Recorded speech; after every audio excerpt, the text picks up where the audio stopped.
Hey Aquarius. So we are in the time of the full moon in Aries. And yeah, the full moon in Aries can often bring up quite a lot of kind of explosive energy. It's really, really strong. It's formidable, in fact. And it's occurring in that part of your chart to do with neighborhoods, communities, that sense of belonging that you might have about your place in the world. So it's an interesting place to have this full moon. And so what I'm going to do is take you on a bit of a journey over this next week from the full moon in Aries on the 7th to the third quarter moon phase in Cancer. That's on the 13th of October. And what I really see is we're going from this sort of explosive full moon energy to this softening into wisdom that's coming up as the moon goes into the sign of Cancer. There's a few things that are happening in this week ahead. You know, first of all, we've got Mars coming out of that awful square that he was having with Pluto, although Mercury is going in to replace him. To me, this is about us regaining confidence and feeling a lot more, I guess, strong in ourselves. So we don't have to feel like we're forcing things, but we get to have that sense that things can just come into their own alignment. So that's all well and good. We've also got this beautiful... Well, Venus is doing a couple of things. Like she's going into opposition with Saturn, one of your rulers, and that can be a bit problematic. But also by the end of the week, she's going into this amazing trine with Uranus, one of your other rulers, and Pluto. So there's some real kind of swings and roundabouts with this week ahead. And so, yeah, let's dive right in. If you're new to this channel, by the way, my name's Louisa. Hi, and welcome to Feel Good Astrology. My approach here is to do all my ascendant forecasts with a whole sign Western tropical model. And I'm trying to use astrology in a way that's really real and relevant. You know, I want it to be as practical as possible. I mostly like to use astrology in terms of finding possibility and help you to kind of fall in love with your chart again a little bit. To feel good about yourself. You know, that's what it's all about. So let's have a look. Before I go any deeper, I just want to say thank you to the people who do support my channel. Whether you've historically helped me set it up, you know, like you've been there right from the start, or whether you're supporting me in membership right now, I adore you. I mean, you've really helped me to do what I love to do. So thank you so much for that. Anyway. This is my big question for you in this week ahead, and it's where in my life do I need to stop waiting for permission and start acting from self-trust? And I think that's actually quite a great question, quite a motivating question. So that's what I'm going to be looking for. How can I stop waiting for permission and start coming into self-trust? So this is the first chart we're looking at, the full moon in Aries chart. You can see this is from an Aquarius perspective. Now, FYI, if you have your chart in front of you, or if you look at your chart on like sites like astro.com or astro-seek.com, you know, I'd be interested to know, like, are you looking at it where you've just got one sign in each house, i.e. a whole sign, or do you have two signs in one house? If you've got Aquarius and also Pisces in your first house, then you'll also find it quite helpful to listen to the Pisces forecast too. So just, you know, that's how how I do all of my forecasts. If you've got two, check out both the forecasts. Anyway, this full moon in Aries, like I said, is really emphasizing the third house here in your birth chart and also the ninth house. And the way I think of this is the place where everything is normal. This is the place that you belong in. This is where you've come from. This is, I guess, the environment of possibly your siblings, or a place that feels like, oh yeah, you know the written rules. You know, the third house is showing where you've had to learn about life and how you're interacting with things. And then the ninth house is showing, you know, where your energy is going, you know, like where you're developing into or evolving as a person. It's showing a greater context, you know, where you might learn about different possibilities, different philosophies, politics, religions, different cultures. You might go away, you might be learning, you might be teaching. It's a much higher octave of this, like, sort of down to earth teaching versus out of this world teaching, you know. So that's how I really see this, you know. And as the sun right now, as the sun always is in this part of your chart at this time of the year, you know, you're being encouraged to come out of your local environment. You're being encouraged, you know, the sun's influence is trying to get you out of the doldrums or out of everything that's normal and to experience things at a much higher level. And yet around the time of the full moon in Aries, it just feels like everything is turbocharged at home. Everything is, if you can hear a cat crying, I've got 4 cats. And so sometimes we get, you know, a bit of noise in the background. I apologise for that. I've got a cat called Jenny, and all she does is moan all day. She's like, wow. I'm hoping one of my kids is going to feed her and shut her up a little bit. But anyway, so sorry if you can hear that yowling in the background. You know, the full moon here is just showing where matters of home and matters of local community are almost kind of rubbing you up the wrong way or kind of getting to you. It might be that just in your neighborhood, in your kind of hometown, in your environment right now, people are more fired up. Maybe they're more vigilant, they're more courageous, they're more brave, they're more aggressive. All of these are all Aries words, by the way. These are times when they're more defensive, building great big boundaries and barriers around themselves.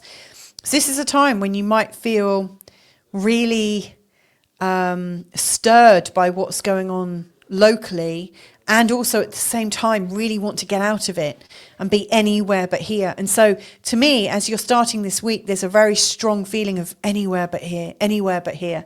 Now, as this full moon continues, it's going to come into a conjunction with Chiron. And Chiron really shows us where there's a bit of wounding, possibly, and we've all got it somewhere, by the way. It also shows us where there's something that we can learn. But unfortunately, Chiron is in this whopping great big grand square at the time of the full moon. This grand square is with Pluto in your first house, and he's going to be there for a long time. Mercury in your 10th house, Jupiter in your 6th house, and Chiron in your 3rd. Now, if I interpret this, you'll see that this full moon is leading into, it's going to awaken this sort of tense square energy. You know, like you've got these 4 corners. It's almost like, you know, those ideas of how medieval torture instruments worked. I think it's called the rack, where the hands and the legs were all pulled in different directions. That's what these grand squares feel like. And so, you know, Pluto here in the first house is about you feeling like you're in charge of your own life. You've got your own agency and nobody else gets to have a say. Like, this is your life, okay? Chiron down here is like the wounds of the community and possible bullying that you experienced in early childhood. You know, Chiron here can show where there's a wound to do with the masses, or in particular your local masses, you know, where maybe you didn't fit in. Maybe the feeling of isolation in your local community is quite a strong feeling. Then Jupiter here doesn't feel particularly difficult. In the 6th house, though, he's bringing a lot of stuff into your home. It's like it's not just, you know, how you manage your money, your home, your washing, your cleaning, your keep fit, whatever it is that you're doing. To me, it just feels like there's more and more pressures, like loads and loads and loads of stuff coming in. And some of it could be really exciting opportunities, but it's more than you can cope with at the moment. It just feels like life is a bit too much. And then Mercury right at the top of your chart, just going into the 10th house, showing that there's a lot of thinking right now and communications about your career, how you stand in the world, what your place in the world is, and how you get the balance right. And so, you know, Mercury and Jupiter, they're square because your career is bringing a lot of stuff that Jupiter can't handle. And like locally, that sort of remembrance of feeling out of belonging, like you don't belong here, you're not like us. You know, the ideas that maybe you don't fit in with the local vernacular, that the local ways of doing things just don't really suit you, they don't work. that's also adding into that feeling of there's too much going on, I can't quite cope with it. And also a feeling of maybe I'm not cut out for this, or, you know, maybe I'm in the wrong place at the wrong time. Maybe I don't belong here. So it can create this real feeling of isolation and being in the wrong place. And Pluto here is like, I should be doing what I need to do. So there's this kind of real strong kind of tension pulling you in different directions. Now, as the moon is energizing this, we've also got this yod pointing to Mercury. To be fair, I think this is actually where you could resolve some of this tension, because this tension, I think, is coming from there being no clear communication about what's important to you in this, not just week ahead or the next month ahead. This is more about the direction of the life you're wanting to lead. And so to me, I feel like when you can articulate what it is you're trying to bring about, all of a sudden some of these pressures and energies will naturally shift. Like once you know what you're trying to bring about for yourself, you'll know what to keep in your life and what to let go of. But until you can commit to that vision, it's really difficult to be able to juggle all of this and keep all these hats going, because you're wearing loads of different hats all the time, which I realise only really works in English. So if you're listening to this and wondering why I'm talking about bloody hats, I'm talking about different roles that you might be playing and sort of like taking one off and putting another one on. Chiron, you know, once you've got a clear sort of direction of where you're heading, then the people around you that might not understand you will have something to like understand you from. You know, it won't be a secret anymore. And from your perspective of being this strong Pluto first house type currently, I think it will help you be able to describe your vision without coming across as too militant or too strong, or because, like, you know, Pluto, when it goes over the first, it does create some very strong energies, and you can be quite overwhelming to people, you know, who aren't going through that, who haven't gone through that. You know, I mean, Pluto in the first house is my one video that I get so much pushback on, because everyone is like so in their opinion. Like when Pluto comes into the first house, this is a time when you absolutely know what's yours. Like it's a very, very strong development of your identity. You're really identified with this new transformation. So it doesn't get stronger than that, Pluto, I would say. So to me, Mercury is where things can resolve and relieve and move forwards. It's finding that narrative for yourself, that new story, that new theme of what it is you're working on. Now, with Venus going into a sextile with Jupiter, I love this because they're both working beautifully across the 6th house and the 8th house. If you were starting something around the 12th of August earlier this year, they were both together in a conjunction just about here in your birth chart. And whatever you were creating around that time, right now in this week ahead, as they come into this sextile, it's really giving you a good feeling. It's really showing that what you've already put a bit of love and care into is going well. You know, this is a time when things are moving forwards beautifully. And if you haven't already started your feel-good journey, you know, with Jupiter and Venus, and I did a show about it, so you can look it up in the archives. It's somewhere in my video list. I do a forecast for the whole year ahead with Venus and Jupiter and map it out for you. But this is another great time to sow seeds for some kind of breakthrough in how you're managing your work on a day-to-day level. So there's a lot going on there. They're the biggest themes I'm seeing for you. That's quite a lot, wasn't it? So where I want to go now then is just straight into answering this question. Where in my life do I need to stop waiting for permission and start acting from self-trust? Okay. So in terms of self-trust, I would absolutely say Jupiter in Cancer is a place where you could really trust yourself. And I think the squares to Jupiter and the opposition to Jupiter is making you think you haven't got what it takes to manage your life.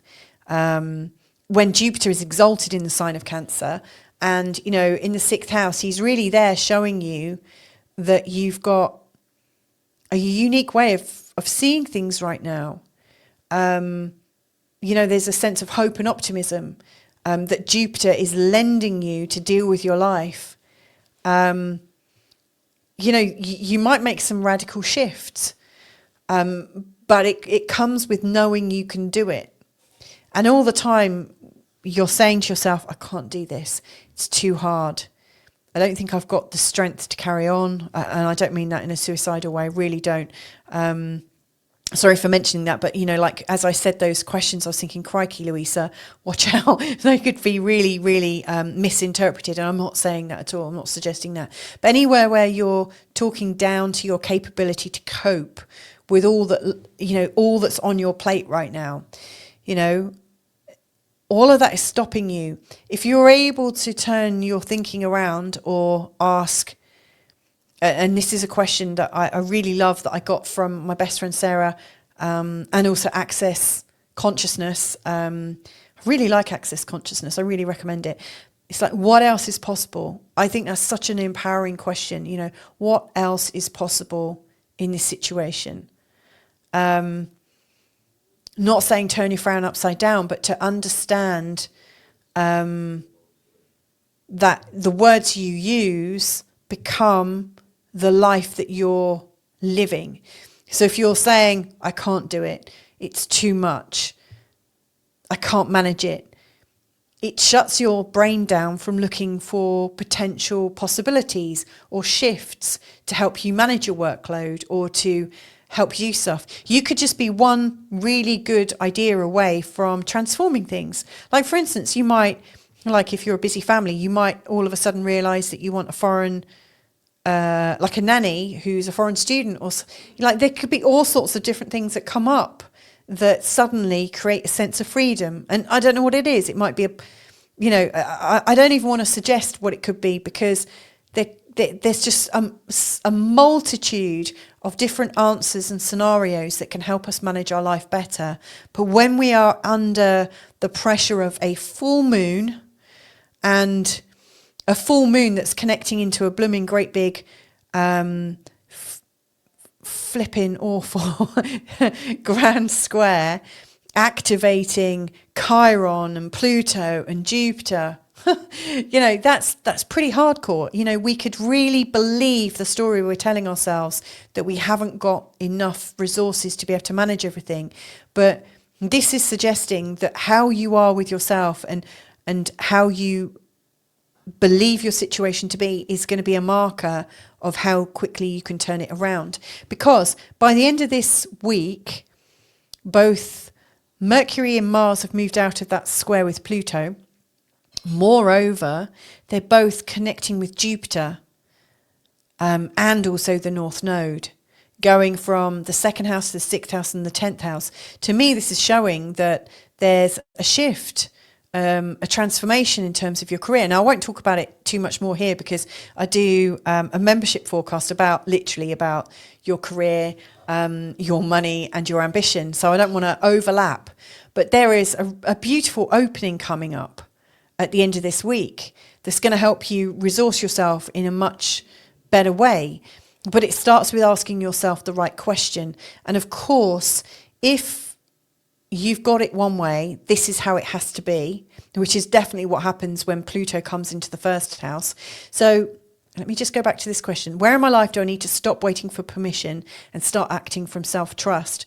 Well, you almost need to ask permission at the moment from Pluto to see your life in a different way, because Pluto coming into the first is kind of a heady experience where you feel like you know how things are.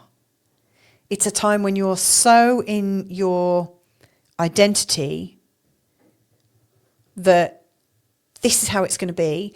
And if this is going to work, it's going to work because it's going to go like this. And so it's a time when your own levels of reflection are like lower, because you've already pre-decided how things are going to be. And of course, when you've already pre-decided how things are going to be, and Pluto's a much more dominant planet than Jupiter, it stops the Jupiter side of you that trusts that life's going to give you everything you need. It stops Jupiter asking what else is possible. So that's where you're asking permission. You're not asking permission from anyone else. You're asking permission from that stronger, more certain and stubborn part of you.